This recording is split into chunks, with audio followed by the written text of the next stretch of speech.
I talk about BMX bikes a lot. I talk about street, I talk about park, I talk about dirt, but I don't talk about flatland. And while there's a big reason for this, essentially doing flatland with my stuff is going to complicate the whole brand and the scoring system. And there really aren't very many flatland options out there. But somebody asked me, hey, what am I looking for in a flatland bike? And so in this video, if you're into flatland, I'm going to kind of explain what parts you are going to want on your flatland bike and why these parts are important. There's different geometries, there's different parts that you need to consider when you're getting a bike. There's a Colony Apprentice, I'll link it in the description here. This is the best BMX bike for flatland. It's a complete bike built specifically for flatland.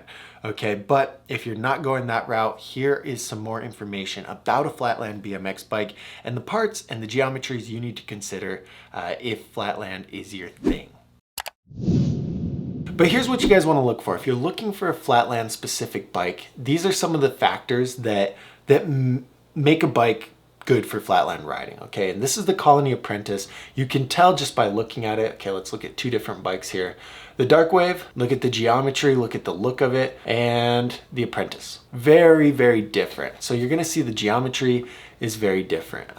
You've got a very low standover height like you would find on Forecaster Park bike or We the People Versus. A park specific bike with a low standover is what you want, because when you're jumping around the frame, you're doing this crazy flatland stuff, you don't want your top tube to be way up high. I'm like pointing at the screen like you can see it. You don't want the top tube to be way up high because that's going to get in your way. Okay, the other thing you want to do is you want to have a gyro, because you're going to be spinning around and doing maneuvers that cause the brakes to tangle up. So a gyro is important for flatland riding. Low standover is important for flatland riding. Seat height, I guess, matters to a certain extent. Pegs obviously matter because you've got to stand on something, okay? You got to stand on the pegs to do your flatland tricks. And then the front brakes are very important, okay? Front brakes help you out with your flatland tricks. And one thing I'm going to ask you guys, can you notice what's different here? Look at the forks. What's different about this bike and this bike? Look at the forks, okay? Are you looking at the forks? What is different here? These forks are zero offset. The front wheel is directly under the forks, where these forks are 28. And so the front wheel is 28 millimeters out in front of the bike. This makes it less responsive. These zero offset forks popping into a nose manual is gonna feel crazy. It's gonna feel absolutely insane. And so that's another important thing, okay? Zero offset forks. And then I think the chain stays a little bit longer, and it's got a really responsive head tube angle okay. Head tube angle is normal, but chain stay is crazy, 12.4. That's insane, guys. There are no complete bikes with 12.4. And standover height is only 6.9 inches. I think the Versus is 7 inches, just to give you guys some context. So anyway, that's what you're gonna wanna look for on a flatland specific bike.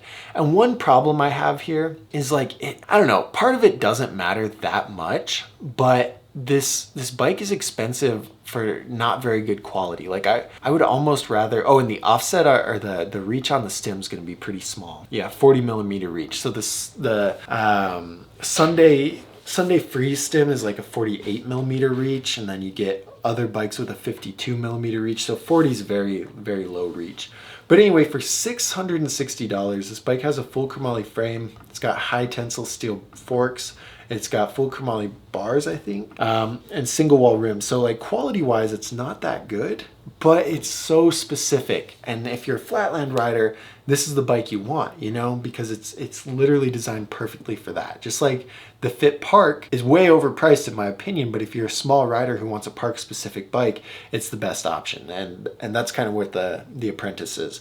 But anyway, if you guys are doing flatland, those are the things that you want to look for on a flatland bike. So it's very possible to buy a $300 kink launch and then put zero offset forks, put a gyro on it, and do all of these things to make it a little bit better for flatland if you can't afford the $700 price tag for a flatland specific bike. If you actually love BMX, join the BMX Nerd Discord. The link is in the description.